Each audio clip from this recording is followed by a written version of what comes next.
Ça fait la deuxième année que je suis parrain et comme je le disais un peu pendant la cérémonie, pour moi l'agriculture c'est un des problèmes et une des solutions majeures. Si on continue l'agriculture industrielle comme ça, on continue à la fois à émettre énormément de gaz à effet de serre, c'est à peu près 30%, on continue à déforester, on continue à polluer les eaux, on continue à éroder les sols, on continue à faire disparaître la biodiversité, on continue à se rendre malade et à potentiellement développer un certain nombre de pathologies liées aux produits chimiques, aux pesticides, à tous les perturbateurs endocriniens qu'il y a dans l'agriculture. Et on laisse les paysans dans des situations tragiques où souvent ils n'ont pas suffisamment d'argent pour survivre. Ou à contrario, on développe une agriculture qui régénère les sols, qui permet de redéployer de la biodiversité, qui permet d'être en bonne santé, qui rémunère correctement les agriculteurs et qui redessine les paysages.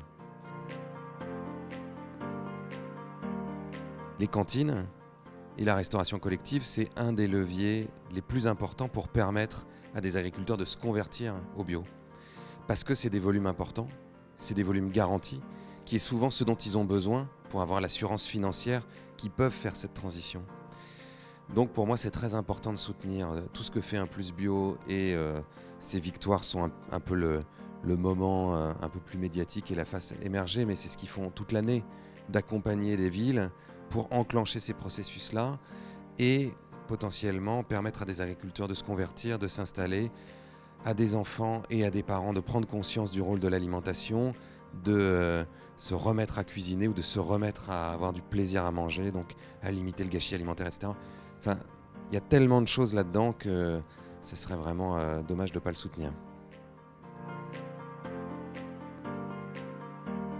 Tout simplement parce que quand une ville n'est pas dans ce type de démarche-là, si elle entend parler de la possibilité de mettre en œuvre quelque chose à travers un événement médiatique où il y a des personnes qui sont un petit peu connues, accompagnées par une association qui est bien structurée, qui propose aussi un certain nombre de méthodologies pour y aller pas à pas et qui peuvent se comparer à des villes de taille comparable. Typiquement, j'en sais rien, moi, demain Nantes fait des cantines bio. Bordeaux va pouvoir se dire « Ah mais attends, Nantes l'a fait, comment est-ce qu'ils ont fait ?» Et puis ils étaient dans ce truc-là, des cantines rebelles, etc. Qui se passe à la mairie de Paris, donc qui a une certaine reconnaissance, qui a une certaine médiatisation. Et on sait que c'est comme ça que ça fonctionne. On a besoin de personnes qui l'ont fait avant nous. On a besoin de savoir que ça va nous apporter une certaine reconnaissance, y compris médiatique. Et puis, on a besoin d'endroits où on peut se retrouver, se rencontrer, échanger. Et ce type d'événement permet ça.